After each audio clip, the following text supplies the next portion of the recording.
그러니까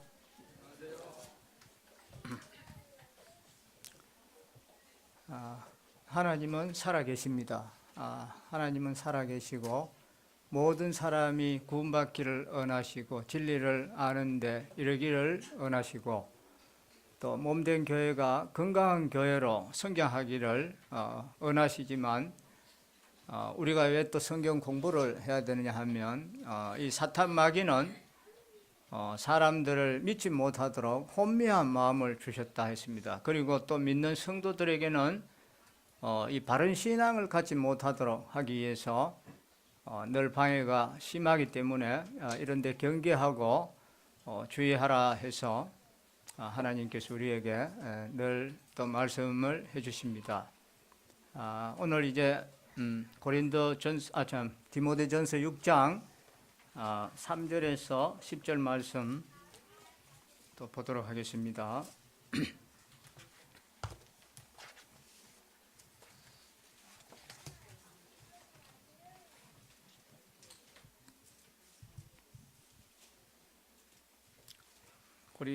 디모데전서 6장 3절에서 10절 말씀 먼저 제가 3절 읽고 교독하도록 하겠습니다. 누구든지 다른 교훈을 하며 바른 말 곧 우리 주 예수 그리스도의 말씀과 경건에 관한 교훈을 따르지 아니하면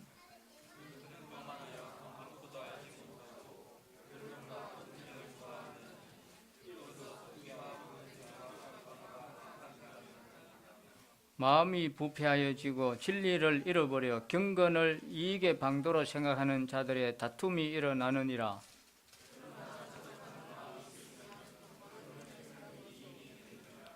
우리가 세상에 아무것도 가지고 온 것이 없으며 또한 아무것도 가지고 가지 못하리니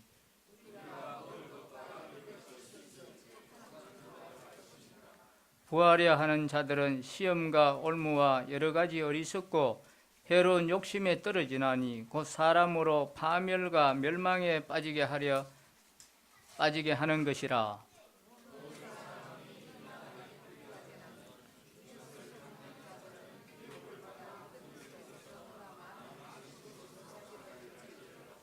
예, 10절까지 읽겠습니다. 하나님께서 건전한 교회를 세우기 위해서 건강한 교회를 세우기 위해서 사도 바울을 통해서 또 디모데와 디도에게 편지를 써보낸 것이 바로 디모데전서와 디도서입니다. 그것을 목회 서신이라고 하는데 지난 시간에 우리가 6장 1절에서 2절 말씀에서는 이제 믿는 자가 믿지 않는 상전에게 어떻게 대해야 되고 또 믿는 상전에게는 어떻게 대해야 할 것인지에 대해서 우리가 교훈을 받았습니다.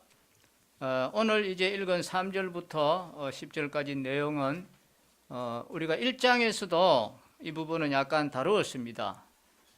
다루었습니다만은 이제 이 편지가 이제 맞춰지는 이러한 점에서 다시 한번 사도 바울이 디모데에게 이제 교훈하고 있는 말씀입니다.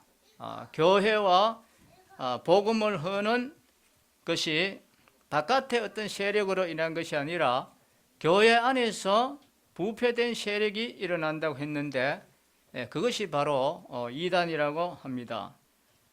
교회 바깥에서 일어나는 세력들을 이것은 이교라고 우리가 할 수 있습니다. 성경 없이 뭐 어떻게 하면 어떻게 해서 살면 앞으로 좋은 곳으로 간다고 하는 이런 가르치는 자들은 바로 이교 세력이라 이렇게 우리가 할 수 있습니다. 우리 성도들은 이런 이교에는 잘 넘어가지 않습니다. 그러나 성경을 가지고 엉뚱한 말하는 자들, 또 교회의 이름을 가지고 엉뚱한 말하는 자들, 아니면 또 목사라고 하는 타이틀을 가지고 엉뚱한 말을 하는 자들에게는 넘어가기가 쉽다는 것입니다. 그러면 여러분은 이단을 어떻게 분별하십니까? 한 성경학자는 오늘날 정말 위험한 것은 교회 밖에 존재하는 아주 드러난 그런 이단이 아니라 교회 내에 자리 잡고 있는 이단이라고 이렇게 말을 했습니다. 교회 바깥에 있는 아주 분명하게 드러난 그런 이단에 대해서는 크게 조심할 필요가 없습니다. 그러나 교회 안에 들어와서 우리 가운데 잘못된 사상을 퍼뜨리는 이러한 이제 무리들이 있을 수가 있는데, 이들은 식별하기가 어렵기 때문에 더 위험하다 했습니다. 초대 교회 안에 이러한 이단적인 운동이 있었다는 사실은 우리가 디모데 그 전서를 공부해 오면서 여러 번 우리가 생각해 봤습니다. 그러면 이단이라는 것이 무엇입니까? 이단이라는 것은 일반적으로 이야기하면 바르게 믿지 못하는 사람들을 말하는 것입니다. 바르게 믿지 못하는 것. 기독교 신앙의 핵심을 사람이 어떻게 사느냐라는 이런 문제에 두고 있는 사람일수록 그 사람이 무엇을 믿고 주장하느냐라는 이런 교리적인 문제에 대해서는 관용적인 태도를 취하는 경향이 있습니다. 그리하여 저 사람이 저렇게 경건하고 깨끗한 생활을 하는데 설마 저 사람이 잘못되었을 일은 없을 것이다 하는 이런 생각을 하게 되는 것이죠. 그러나 이제 교회 역사를 보면은 경건한 삶을 살면서도 얼마든지 잘못된 이단들이 많이 있었다는 사실을 우리는 보면서 놀라지 않아야 할 수 없습니다. 매우 경건하고 거룩하면서도 전적으로 성경의 교리와 대치되는 이런 잘못된 교리를 가르치고 선전하는 이런 무리들이 얼마나 많이 있었다는 것을 우리는 또 알 수 있습니다. 그래서 악마의 편지라는 C.S. 루이스의 유명한 책에 보면 왕초 악마가 부하에게 이렇게 명령했습니다. 인간의 영혼을 노력하기 위해서는 그대들이 되도록 최선의 삶을 살도록 해라. 이런 명령을 내렸습니다. 이 악마는 때때로 보기에 경건하고 훌륭한 삶을 통해서 그들이 주장하는 교리나 논리에 잘못이 있을 수 없다는 미혹의 덫을 우리에게 놓을 수 있다는 것입니다. 어떤 사람의 삶이 도덕적이고 깨끗하다는 사실 이 하나 때문에 그들이 주장하는 교리가 무조건 옳다는 전제를 해서는 안 된다는 것이죠. 어떤 사람들은 기독교 신앙의 핵심을 삶에 두기보다는 어떤 교리적인 주장이나 이론에 또 두기도 합니다. 교리에 관한 관심이 민감한 사람일수록 그 사람의 삶에 대해서 또 관용하는 경향이 있습니다.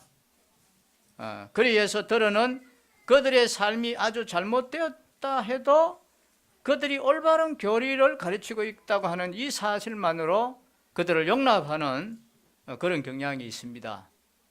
바른 교리를 가르치는데 잘못된 삶을 살고 있는 사람들의 경우를 보면은 대부분 처음에는 바른 교리를 가르치지만 나중에 가서는 이 사람들이 교리를 수정합니다.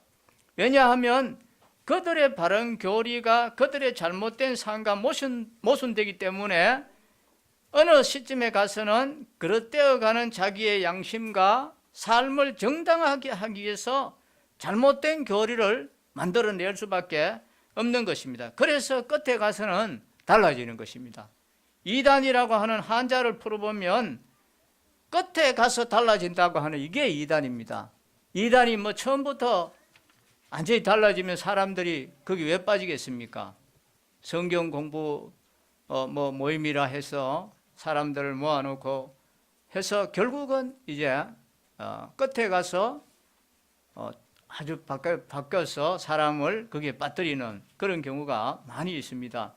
우리는 이단에 관련된 교회 역사를 통해서 두 가지 중요한 교훈을 우리는 배우게 되는데, 하나는 바른 교리고 하나는 바른 실천입니다. 이 두 가지가 다 중요합니다.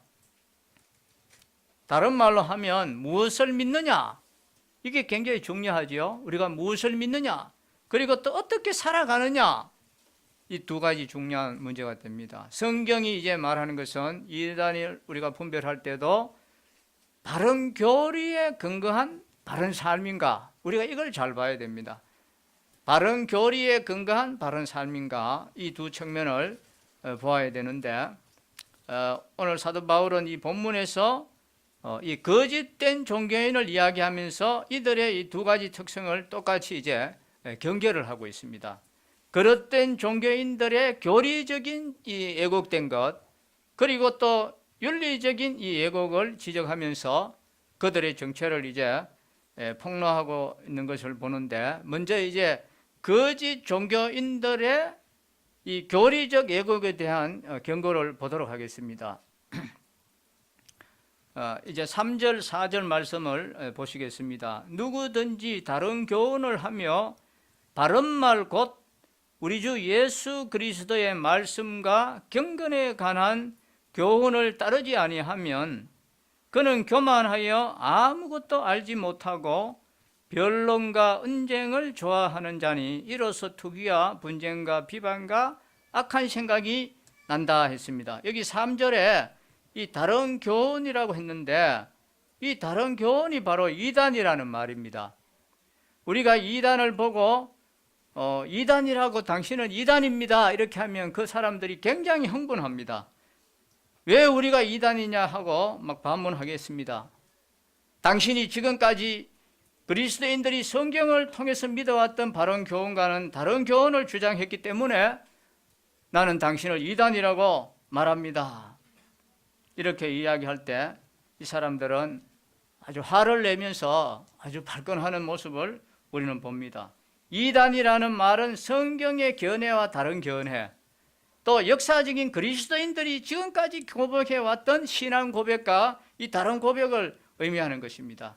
이 3절에 보면 이제 다른 교훈과 대조적인 그 단어가 나옵니다. 다른 교훈과 대조적인 말이 바로 뭡니까? 이 바른 말이 나오죠. 이 바른 말, 바른 가르침, 바른 교훈, 이게 이제 정통이라는 것입니다. 그러나 이 정통을 주장하는 사람들이 삶에 있어서 이 바른 실천을 못할 때 그 정통의 의미는 잃어버리게 되는 것입니다. 삶의 내용이 담겨져 있지 않으면 그 정통이 의미가 없어지는 것이죠.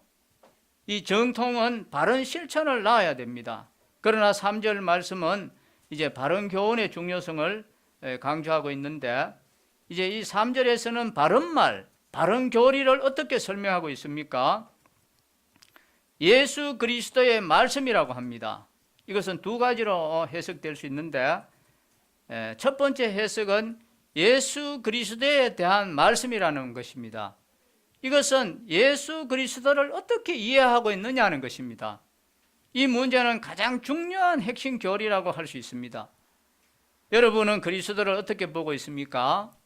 예수님을 누구라고 생각하십니까? 예수 그리스도에 대한 바른 신앙을 고백하고 있습니까? 그리스도는 누구이십니까? 질문에 대한 성경적인 대답은 그리스도는 참으로 하나님이시고 또 참으로 사람이라는 것입니다. 그런데 역사적으로 보면 이단은 언제나 그리스도의 신성과 인성 중에 둘 중에 하나를 부인해 왔습니다. 어떤 이단은 예수님의 사람됨을 부인하고 그분을 신으로만 인정했습니다. 그 사람들이 누구라고 했습니까? 그 당시에 영주주의자들이 그러한 주장을 했다고 했습니다. 그러나 또 반대로 그리스도의 인성은 인정하지만 그분의 신성을 부인하는 이단들이 상당히 많이 있습니다. 하나님으로 인정 안 한다는 것입니다. 그리스도를 어떻게 생각하느냐? 그리스도를 누구라고 믿느냐? 이것이 바로 복음의 핵심입니다. 이 핵심이 성경의 교훈과 다를 때 그 가르침은 우리가 이단이라고 할 수 있습니다. 그리고 두 번째 해석은 예수 그리스도께서 가르치신 그분을 통해서 계시된 말씀이라는 의미입니다. 막연하게 하나님의 교훈이 아니라 예수 그리스도를 통해서 확인되고 전달되고 계시된 교훈들, 이것이 정말 우리의 신앙의 가장 중요한 근거가 되는 것입니다. 여러분은 성경이 보여주는 그대로의 예수님을 발견하고 신뢰하고 있습니까? 우리의 구주가 되기 위해서 육신을 입고 친히 이 땅에 찾아오신 그리스도를 통해서 계시된 그 교훈을 여러분의 신앙의 근거로 분명히 삼고 있습니까? 아니면 마음대로 믿고 있습니까? 이것이 참된 그리스도인과 거짓 그리스도인들을 구별할 수 있는 중요한 기준이 되는 것입니다. 오늘날 많은 사람들이 신앙을 주장하지만 그것들의 대부분은 주관적인 경우가 많습니다. 예수님을 통해서 계시된 하나님이 아니라 자기 멋대로 만든 상상의 하나님을 신뢰하는 경우가 많이 있다는 것입니다. 오늘날 그냥 당신은 정말 신앙을 갖고 계십니까? 하는 그러한 질문에 대부분의 사람들은 자기 나름대로의 어떤 신앙을 갖고 있습니다. 문제는 그 신앙이 하나님이 승인할 수 없는, 또 때로는 계시의 내용이 상실된 그런 신앙이라는 것입니다. 자, 여기에 대하는 것을 한번 주목해 보겠습니다. 당신은 어디에 가십니까? 교회에 갑니다. 당신의 교회는 무엇을 믿습니까? 우리 교회는 내가 믿는 것을 믿습니다. 당신은 무엇을 믿습니까? 나는 우리 교회가 믿는 것을 믿습니다. 그러면 당신의 교회와 당신은 무엇을 믿습니까? 우리 교회와 저는 똑같은 것을 믿습니다. 물론 우리 남부교회 성도들이 이런 대답을 하는 사람은 없으리라 믿습니다. 오늘날에는 내용을 상실한 믿음이 너무나 많다는 것입니다. 믿는다는 것이 중요한 것이 아니라 무엇을 믿느냐, 이게 중요하다는 것입니다. 여러분은 하나님과 사람 사이에 진정한 중보자가 되시기 위해서 우리의 구주와 주님으로 찾아오신 그 예수 그리스도를 믿고 계십니까? 그리고 그리스도를 통해서 계시되고 전달된 그 교훈들을 여러분의 신앙의 근거로 삼고 있습니까? 이것이 중요한 것입니다. 이것이 바로 복음입니다. 이제 여기 3절 말씀에서 예수 그리스도의 말씀, 이제 다음에 강조된 내용을 보겠습니다. 3절 거기 보시면 예수 그리스도의 말씀과 그 다음 뭐가 나옵니까? 경건에 관한 교훈을 그랬죠. 경건에 관한 교훈을, 그리스도가 우리의 신앙의 근거가 되신다면은 경건은 그리스도인의 삶의 근거가 되는 것입니다. 그리스도를 구주와 주님으로 믿은 그리스도인들의 삶에서 중요한 기초가 되는 것이 바로 경건입니다. 믿음이 나와 하나님 사이의 관계를 설정하는 것이라면 경건은 나와 하나님 사이의 관계 속에서 나를 자라게 하는 것입니다. 경건이 뭡니까? 경건이라는 것은 쉽게 말하면 하나님을 향한 우리의 삶의 태도입니다. 혹은 하나님을 닮아가는 인격을 말하는 것입니다. 어떤 사람이 경건하다고 할 때 그가 이제 담배 피우던 것도 끊고 술 마시는 것도 이제 다 끊고 그런 이야기 정도가 아닙니다. 물론 담배, 술 끊는 것도 경건 생활의 하나의 그것도 중요 하나에 들어갈 수는 있겠지만 그런 정도가 아니라 이 경건의 핵심은 내 인격이 하나님의 속성을 참으로 닮아가는 것입니다. 그리고 하나님 앞에 바르게 사는 삶의 태도, 이것이 바로 경건의 핵심인 것입니다.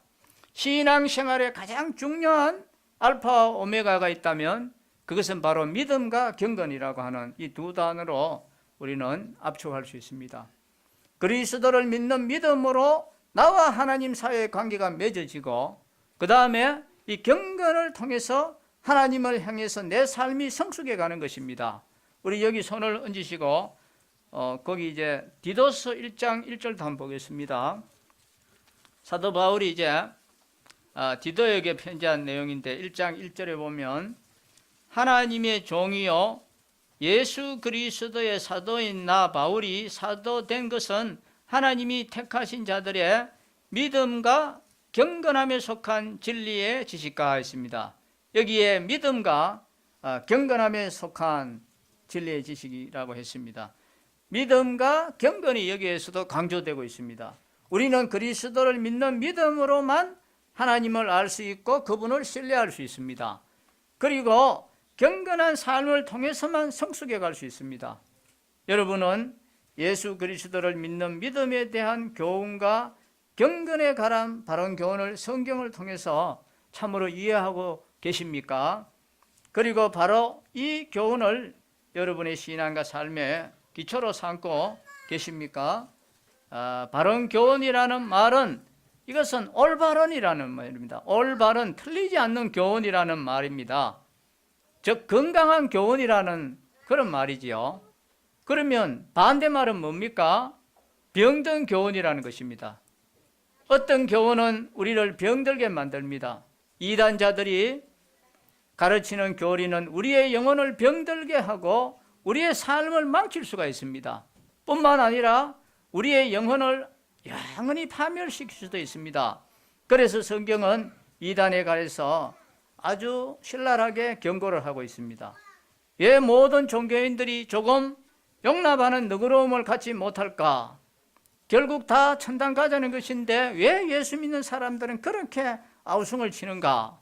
타 종교인들이 이렇게 말하면서 우리에게 접근해 오는 것을 종종 볼 수가 있습니다. 그러나 우리는 영혼을 망치는 교리를 간용할 수 없는 것입니다. 그것은 바로 그 사람에 대한 사랑 때문에 그렇습니다. 그가 살아가야 할 분명한 길인 생명의 길이 있음에도 불구하고 그 길에 관해서 침묵을 지키는 것은 바로 범죄이기 때문에 그렇습니다.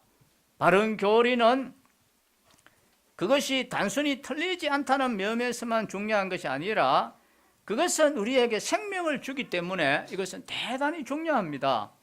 이단자들은 우리를 생명으로 인도할 이 바른 교훈을 왜곡시키고 또 대신에 다른 교훈을 가르치고 있습니다. 그래서 바울은 우리 주 예수 그리스도의 말씀에 대한 확신과 경건에 대한 확신을 계속적으로 지금 강조하고 있습니다. 3절 그 하반절 보십시다. 경건에 관한 교훈을 따르지 아니하면, 이렇게 했습니다. 경건에 관한 교훈을 따르지 아니하면, 즉 그리스도에 대한 바른 신앙 못지않게 이 경건에 대한 바른 신앙도 대단히 중요한 것입니다. 그리스도를 바르게 안 사람은 누구나 경건을 향한 삶을 이제 시작하게 되겠습니다. 우리가 어떤 설교를 들을 때 또 성경 공부를 할 때 그것이 바른 것인가 잘못된 것인가를 분별하기 위해서는 우리가 두 가지를 질문해 봐야 됩니다. 그 설교와 가르침이 나를 하나님과의 바른 관계로 인도하고 있는가 하는 이 질문을 던져봐야 되고, 또 두 번째 질문은 그것이 나의 인격을 하나님을 닮아가는 가도록 만들고 있는가라는 이 질문을 해봐야 됩니다. 어떤 가르침은 우리의 귀를 즐겁게 해주고 우리에게 놀라운 통찰력을 제공해 주지만 우리의 인격에 진정한 변화를 촉구하지 않는 것이 있습니다. 그러므로 경건에 관한 교훈도 매우 중요한 것입니다. 가끔 잘못된 성경 공부를 하는 사람들이 있습니다. 제일 잘못된 성경 공부를 하는 것은 단순한 지식을 위해서 성경을 연구하는 것입니다. 만일 성경 공부의 핵심을 경건에 두지 않고 지식에만 둔다면 그것은 오히려 사람들을 교만하게 하는 것입니다. 사랑과 경건이 없는 지식은 우리를 교만하게 하는 것입니다. 그리고 지적인 교만은 논쟁을 일으킨다고 했습니다. 이것은 성경 공부의 목적을 모르는 사람들의 모습입니다. 하나님과 바른 관계를 맺고 하나님이 기뻐하시는 인격으로 자라가기 위해서 성경을 공부하는 사람이라면 말씀을 논쟁거리로 삼는 것이 아니라 그 말씀 앞에 자기의 삶을 고민해 보는 것입니다. 내가 고쳐야 될 것이 무엇인가? 이걸 고민하는 것입니다. 내 삶이 어떤 자리에 있는가 하는 것이 우리가 말씀 공부를 통해 계속적으로 우리가 초점을 맞춰야 됩니다. 마치 말씀을 피드백하는 것처럼 판단하고 그렇게 하는 것이 아니라 이 말씀에서 내가 고쳐야 될 것이 무엇이냐 하는 이것이지요. 성경 공부하는 자리에서 논쟁을 일삼는 것은 교리적 이단뿐만 아니라 이 실행적 이단으로도 갈 가능성이 있다는 것입니다. 만일 그리스도에 대한 바른 교훈과 경건에 관한 교훈에 창념하지 아니하면 어떤 결과를 초래한다고 했습니까? 그것이 4절에 나오고 있지요. 4절 보십시다. 그는 교만하여 아무것도 알지 못하고 변론과 언쟁을 좋아하는 자니 이로써 투기와 분쟁과 비방과 악한 생각이 나며 그랬습니다. 이제 거짓 종교인들의 윤리적 왜곡에 대한 경고를 한번 보도록 하겠습니다. 바울은 도덕적으로 잘못된 삶을 사는 이단자들의 모습을 폭로하면서 특별히 이 종교의 도구화를 경계하고 있습니다. 그는 신앙이나 종교를 삶을 위한 수단으로 이용하려고 하는 사람들에 관해서 이제 경고를 하고 있습니다. 그것이 바로 5절의 메시지입니다. 5절 한번 보십시다. 마음이 부패하여지고 진리를 잃어버려 경건을 이익의 방도로 생각하는 자들의 다툼이 일어나느니라 했습니다. 경건을 이익의 방도로 생각한다는 말을 다른 말로 표현하면 종교를 생계수단으로 이용한다는 것입니다. 불행한 사실이지만 우리 주변에 이러한 모습도 볼 수가 있습니다. 목사직을 생활의 도구로 생각하는 사람들이 있다는 것은 이것은 비극이 아닐 수 없습니다. 이단의 배후에는 반드시 두 가지 요소가 있는데 하나는 돈의 세력입니다. 그리고 하나는 성 문제입니다. 오늘 본문에서는 특별히 이 돈 문제에 대해서 초점을 맞추고 있는데 이 바울은 경건을 이익의 방도로 생각하는 자들이 있다는 이야기를 하면서 이단자들의 이 부의 문제를 지적하고 있는데 그것은 이단자들뿐만 아니라 불행하게도 우리 그리스도인들조차도 부에 대해서 굉장히 많은 유혹을 당하고 있다는 사실입니다. 성경은 이 부의 필요성을 부정하지는 않습니다. 본문의 메시지는 우리 인간에게 돈이 필요 없다고 말씀하는 것이 아닙니다.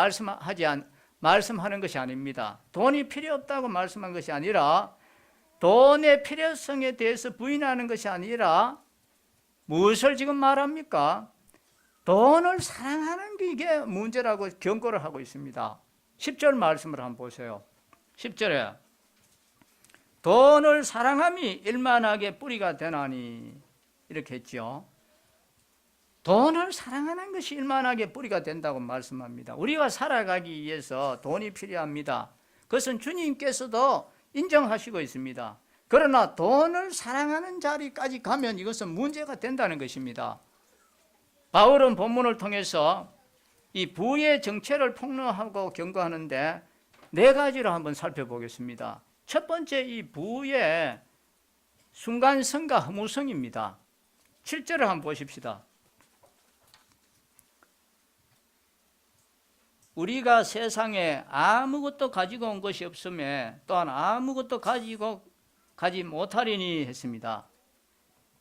우리 애들 어른들이 공술에 공수거라는 말씀을 자주 했습니다. 우리 인간은 아무것도 가지고 오지 못하면서 아담의 부패한 성품을 물려받은 탓인지 아이들이 태어날 때부터 이 주먹을 벌건 쥐고 나오지요. 이걸 손을 안 펴고 탁 잡고 나옵니다. 이것은 뭐겠습니까? 이를 악물고 이제 돈을 한번 벌어보겠다고 하는 그런 아마 의미가 있는 것 같은데, 그러나 인생살이 7, 80년에 우리가 절실하게 배우고 가는 교훈이 뭡니까? 내가 아무리 악착까지 벌어도 죽을 때 가지고 갈 수 없다는 사실입니다. 얼마나 많은 사람들이 이 사실을 너무 늦게 깨닫는지 모릅니다. 스페인의 격언에 보면 수위에는 주머니가 없다는 말이 있습니다. 수위에는 주머니가 있을 필요도 없고 있을 수도 없습니다. 한국의 어떤 수필가 한 분이 한국의 현실을 고발하는 글을 쓰면서 이렇게 말을 했습니다. 요즘 한국의 문화는 수위 문화를 상실하고 너무 배설 문화로 되어가고 있다, 이렇게 했습니다. 아주 의미심장한 그런 말인데, 배설 문화로 되어가고 있다는 말은 사람들이 그냥 먹고 즐기는데 온통 관심과 집중을 다하고 살아간다는 것입니다. 이 사람은 그리스도인이 아닌데도 얼마나 그리스도인다운 이야기를 했습니까? 오늘 현대인들에게 쓸쓸한 수위를 입히라. 죽음 앞에 서지 않고는 인간이 서야 할 삶의 자리를 찾을 수가 없다 했습니다. 이 말씀이 맞습니까? 틀림없는 말씀이지요. 욥이 뭐라고 고백했습니까? 적신으로 왔으니 적신으로 가올지라 했습니다. 우리는 이 세상에 태어날 때 속옷 한 벌도 입고 오지 않았습니다. 갈 때도 아무것도 가지고 갈 수 없습니다. 아무것도 가지고 오지 않았고 아무것도 가지고 갈 수 없으니까 사두려고 하지 말아라는 말씀입니다. 사둘 것이 아니라 가치 있게 쓰고 가자는 그런 말씀입니다. 안 믿는 사람은 관속에 노잣돈이라고 해서 넣습니다만은 그 노잣돈 돈은 죽은 사람이 가지고 가는 것이 아니라 죽은 사람을 관속에 넣는 그 사람이 가지고 가는 것입니다. 1993년에 성철 스님이 죽었을 때 그가 남긴 것은 귀여운 옷과 고무신 한 건에만 남았다고 아주 존경스럽다고 감탄을 했습니다마는, 근데 그렇게 감탄하는 사람들이 우상 앞에서 뭐라고 기도했겠습니까? 그렇게 살도록 기도했겠습니까? 복 달라고 기도했겠습니까? 복 달라고 빌었겠습니다. 아는 진리가 문제가 아니라 알았는 진리대로 살아가는 이것이 문제입니다. 여러분이 아시는 대로 기독교 나라가 다른 나라보다 더 잘 살았습니다. 기독교가 번성한 나라일수록 복지국가였습니다. 미국 같은 나라는 자손에게 유산을 남겨주지 않고 다리를 놓고 가고 또 학교를 세우고 가는 사람이 많은 이유가, 유산을 남기면 세금이 너무 많기 때문에 자손에게 유산을 남겨주지 않고 학교를 세우고 다리를 놓고 가는 것입니다. 그런 식으로 하다 보니까 이 나라는 복지국가가 되는 것입니다. 대구 개성학교도 보면은 아담스 기념관이라고 있는데, 이 미국의 아담스라는 사람이 돈을 내어서 지어 주었기 때문에 그의 이름을 넣어서 아담스 기념관이라고 하는 것입니다. 이 부의 순간성과 허무성을 일찍 깨달을수록 그만큼 삶은 경건할 수가 있습니다. 그리고 두 번째, 부의 미혹성입니다. 부는 우리를 유혹합니다. 부 자체가 죄는 아니지만 우리가 부를 필요 이상으로 추구하기 시작할 때 그것은 우리를 온갖 시험과 죄에 빠지게 하는 미혹의 통로가 될 수 있습니다. 그것이 바로 여기에 9절 말씀입니다. 부하려 하는 자들은 시험과 올무와 여러 가지 어리석고 해로운 욕심에 떨어지나니 그 사람으로 파멸과 멸망에 빠지게 하는 것이라 했습니다. 다윗이 언제부터 타락했습니까? 왕이 되고 적군들을 다 정복하고 여유를 얻게 되니까 그때 타락하기 시작했습니다. 다윗의 젊은 시절에는 잘못됨이 없었습니다. 그의 시선은 줄기차게 하나님만 바라보았고 그의 삶은 하나님의 이름과 명예를 위해서 땀 흘리는 삶이었습니다. 그러나 다윗이 많은 것을 얻고 여유 있는 삶을 시작했을 때 그는 비틀거리기 시작했습니다. 솔로몬의 최후도 마찬가지입니다. 언젠가 정치 철학자가 이런 이야기를 했습니다. 절대 권력은 절대적으로 부패한다 했습니다. 이 말은 절대적으로 진리입니다.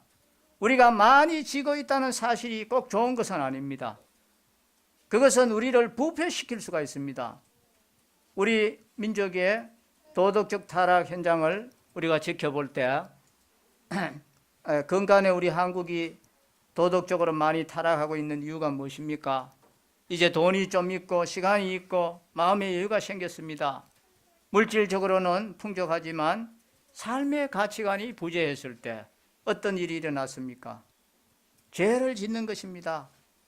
필요 이상의 부에 대한 추구는 우리를 미혹해서 잘못된 삶의 길로 인도할 위험성이 있는 것입니다. 부하려 하다라는 것은 이게 단지 재물만 이야기하는 것이 아닙니다. 권력도 될 수 있고 명예도 될 수 있고 쾌락도 될 수 있고 탐욕의 대상이 되는 모든 것에 대한 것이라고도 볼 수가 있습니다. 아담과 하와를 한번 보십시오. 그들은 하나님의 완벽한 낙원에도 만족하지 못하고 사단의 유혹에 넘어가서 분에 넘치도록 하나님처럼 되고자 하는 그런 마음을 품게 되었을 때 결국은 선악과를 따먹는 그런 범죄를 해서 하나님의 그 은혜와 영광을 잃어버리게 되었습니다. 또 아간은 어땠습니까? 그는 약속의 땅을 찾아가던 이스라엘 백성의 일원이었습니다.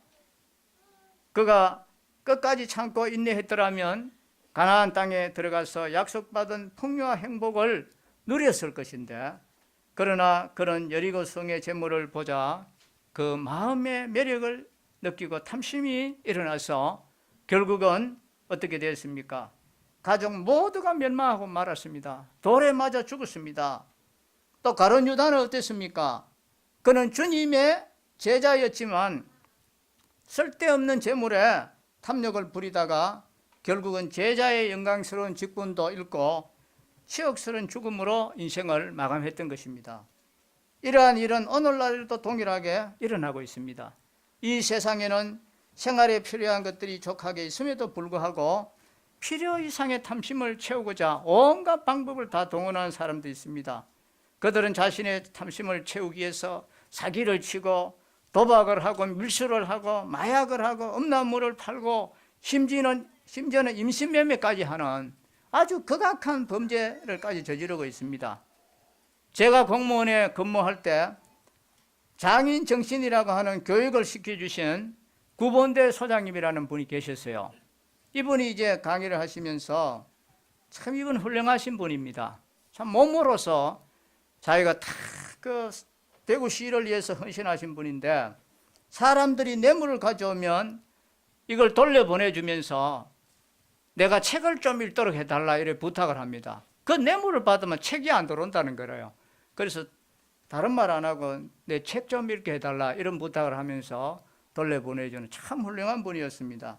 저도 이제 가끔씩 이 물질의 욕심이 순간순간 싹 들어올 때가 있습니다. 그럴 때는 이 성경을 펴도 깨달아지지가 않아요. 물질의 욕심이 싹 들어오고 나면은 성경이 깜깜해져요. 깜깜해지고 하나도 깨달아짐이 없어요.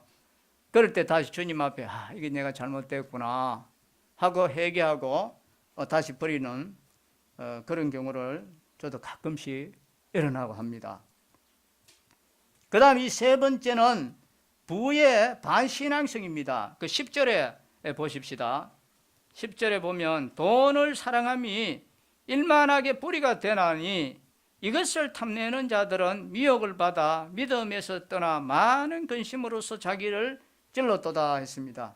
여기 돈을 사모하고 사랑하는 사람들이 미혹을 받아 어떤 치명적인 결과를 초래한다 했습니까? 믿음에서 떠나게 된다 했습니다. 이게 얼마나 무서운 일입니까? 많은 사람들이 먹고 살기에 바쁘다는 핑계를 대면서 교회에 출석을 하지 않습니다. 제 사업이 조금만 안정되고 하면 열심히 교회에 출석하고 봉사하겠습니다. 제가 조금 더 돈을 벌고 안정되면 예수님 믿겠습니다 하는 그런 사람도 있습니다. 이 이야기를 좀 더 바꾸고 말하면 돈을 조금만 더 잘 벌면 그 다음에 열심히 주님을 섬기겠습니다 하는 것이죠. 그러나 재미있는 사실은 이렇게 이야기하는 분들이 사업이 조금 더 잘 되면 주님 앞에 점점 더 멀어집니다. 그렇다고 우리가 그 사람의 사업이 망하게 해달라고 또 기도하지는 할 수가 없잖아요.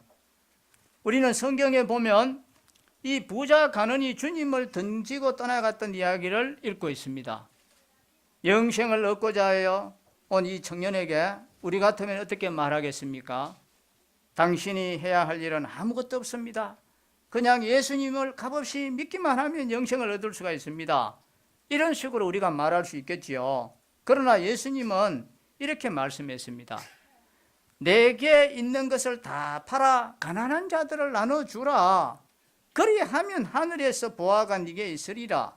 그리고 와서 나를 좇으라. 이렇게 했습니다. 오해하지 마십시오. 자기의 재산을 다 팔아서 가난한 사람들에게 주는 것이 구원의 조건이라는 말이 아닙니다. 예수님께서는 이 청년에게 그러하여금 예수님을 구주로 신뢰하지 못하게 방해하고 있는 가장 중요한 장애물이 바로 부의 집착이라고 하는 이것을 터치해 줬습니다. 이 부의 집착을 놓지 못하면 어떻게 예수님을 구주와 주님으로 믿을 수 있겠습니까? 당신이 아니고는 구원받을 수가 없습니다. 당신만의 나의 주님이시고 나의 구주가 되십니다. 오 나의 주님이라고 고백이 터져 나오기 위해서는 돈에 대한 집착을 버려야 했습니다. 그래서 부자가 천국 가기가 낙타가 바늘기로 들어가는 것보다 더 어렵다고 했는 것 같습니다. 예수님께서는 이 작업을 위해서 그 청년에게 우상을 헐어버리도록 도전하고 계신 것입니다. 성경은 말하고 있습니다. 그가 큰 부자인 거로 이 말씀을 듣고 심히 근심하더라 그랬습니다. 성경에서 주님을 등지고 떠나가던 이 청년의 뒷모습처럼 비극적인 모습은 없을 것입니다. 필요 이상으로 부를 추구하는 것은 우리를 신앙에서 멀어지게 할 가능성이 많다는 것입니다. 그리고 네 번째, 이 부의 파멸성입니다. 9절 제일 마지막 이제 끝에 보면 이런 경고를 하고 있습니다. 9절 제일 끝에 한번 보십시오. 곧 사람으로 파멸과 멸망에 빠지게 하는 것이라 했습니다. 여기서 빠진다는 단어는 침몰한다는 말입니다. 멸망 속으로 침몰한다는 말입니다. 10절 마지막 부분을 한번 보십시오. 10절 마지막 부분에 믿음에서 떠나 많은 근심으로서 자기를 찔렀도다 그랬습니다. 필요 이상으로 부를 추구할수록 근심이 많아집니다. 돈을 벌기 위해서 고심하고 또 번 돈을 지키기 위해서 또 근심하는 것입니다. 아마 저는 이렇게 해도 못할 것 같아요. 그래서 많이 안 주는 것 같습니다. 저는 감당이 안 될 것 같아요. 아무리 생각해도.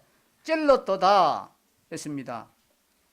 누군가가 부는 아름다운 꽃과 같은 것이라고 말씀했습니다. 사람들은 이 아름다운 꽃을 추구하다가 그 줄기에 붙어있는 가시에 찔리게 됩니다. 피를 철철 흘리기 시작합니다.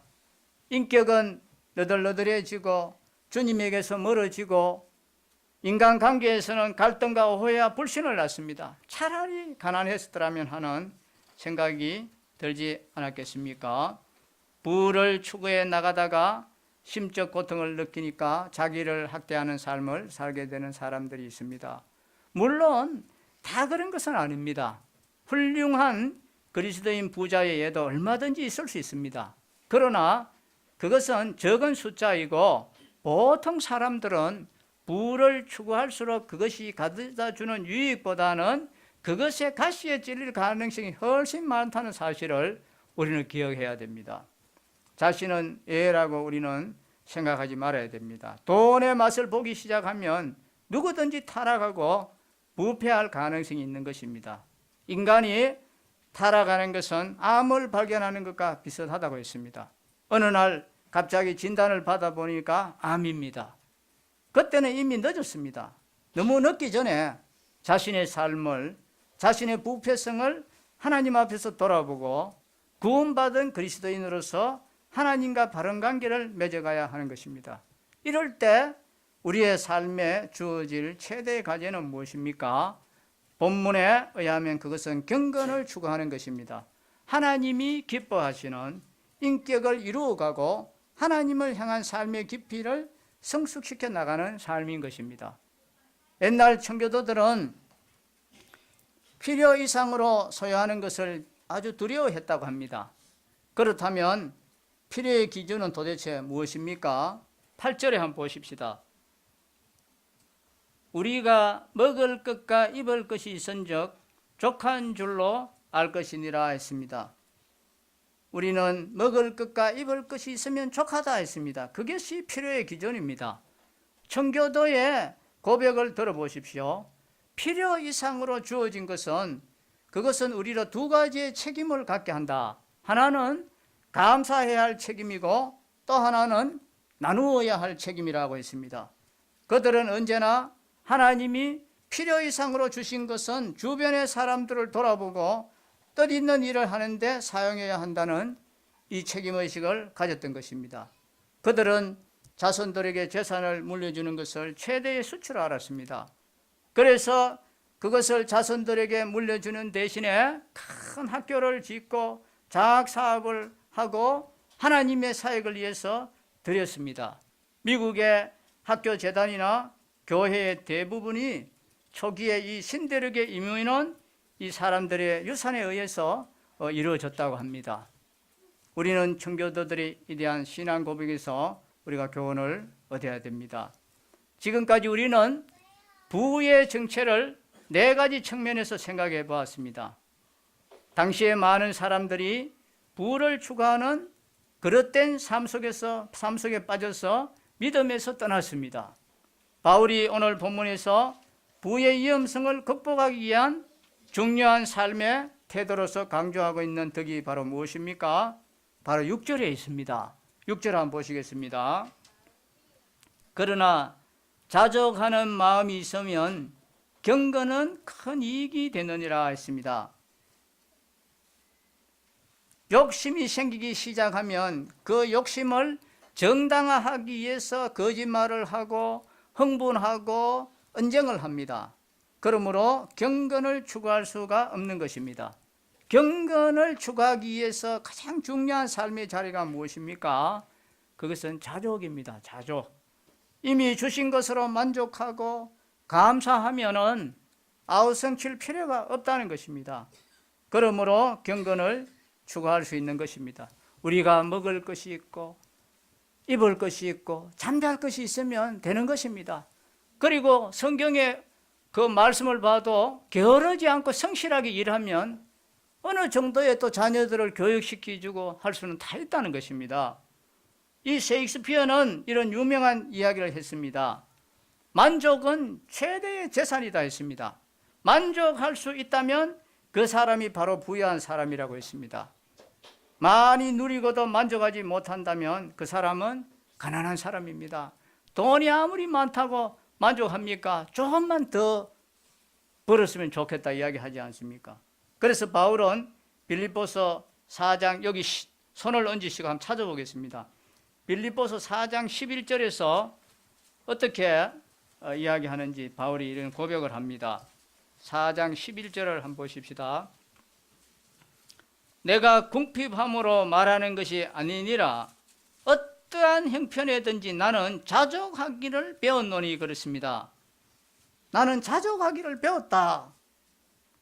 바울이 평생을 두고 배웠던 가장 중요한 삶의 교훈 가운데 하나가 바로 모든 상황 가운데서 감사하고 자족하는 삶의 태도였습니다.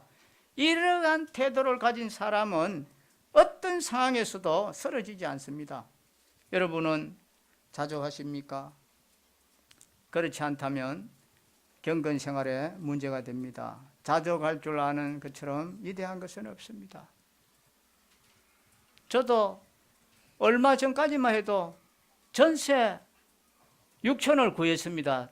길 가다 친구를 만나가지고 야 여기 전세 어디 한 6천짜리 구할 데가 없나 제가 이렇게 물었습니다. 그러니까 같이 가던 제 아내는 굉장히 부끄러워했는데 저는 그 부끄럽게도 생각 안 하고 그냥 제 입에서 툭 튀어나오는 말이었는데 근데 그 친구가 나중에 정말 전세를 하나 구해줬습니다. 그런데 지금은 또 하나님이 하나님의 방법으로 이제 이사 안 가도 되도록 그렇게 또 해주셨습니다. 셰익스피어는 헨리 6세라는 유명한 글에서 만족에 대해서 이런 아름다운 글을 기록했습니다. 나의 면류관은 머리에 있지 않고 내 마음에 있노라. 이 면류관은 다이아몬드나 인디안의 보석으로 장식되지 않았거니 눈에 뵈지 않으나 자족이라 이름하고 왕들이 흔히 소유하지 못하는 면류관이어라 했습니다. 어떤 상황이든지 주님께서 주신 환경으로 알고 만족해하면 필요 이상으로 주신 것에 항송하고 감사하고 그것을 어떻게 나눌 것인지 생각하면서 살아가는 믿음의 부유한 사람들의 모습을 보십시오. 오늘 여러분의 삶의 모습은 어떻습니까? 바른 믿음 생활을 하지 못하는 이단들은 종종 성경에 대한 무지 때문에 자신들이 믿어야 할 올바른 교훈을 알지 못하기도 합니다. 이러한 교리적 이단도 문제지만 우리의 삶 속에서 경계해야 될 또 이단은 이 도덕적인 이단의 자리에 떨어지지 않도록 조심해야 된다는 것입니다. 오 하나님이여 내 마음과 내 생각을 지켜주시고 주의 말씀 위에 견고하게 서서 진리 앞에 메인바된 하나님의 사람이 되게 해주시옵소서. 하나님 그 어느 것에도 노예가 되지 아니하는 자유함을 내게 주시옵소서. 다만 주께만 메인바 되게 하옵소서. 내 눈이 욕망에서부터 자유하게 하시고 내 마음이 탐심에서부터 자유하게 하시며 내 발걸음이 주님을 향한 찬양과 기쁨과 평안의 발걸음이 되게 해 주시옵소서 하는 이런 기도를 우리가 드려야 되지 않겠습니까? 오늘 말씀을 이제 종합해 보면 거짓 종교인들의 이 교리적 왜곡에 대해서 경고를 했습니다. 다른 교훈을 하고 바른 말 곧 우리 주 예수 그리스도의 말씀과 경건에 관한 교훈을 따르지 아니하는 그는 교만하여 아무것도 알지 못하고 변론과 언쟁을 좋아하는 자라고 경고했습니다. 그리고 거짓 종교인들의 또 윤리적 경고에 대해서도 윤리적 애고에 대해서도 경고를 했습니다. 바울은 이 부의 정체를 4가지로 말씀했습니다. 부의 순간성과 허무성, 부의 미혹성, 부의 반신앙성, 부의 파멸성을 이야기했습니다. 기도하겠습니다.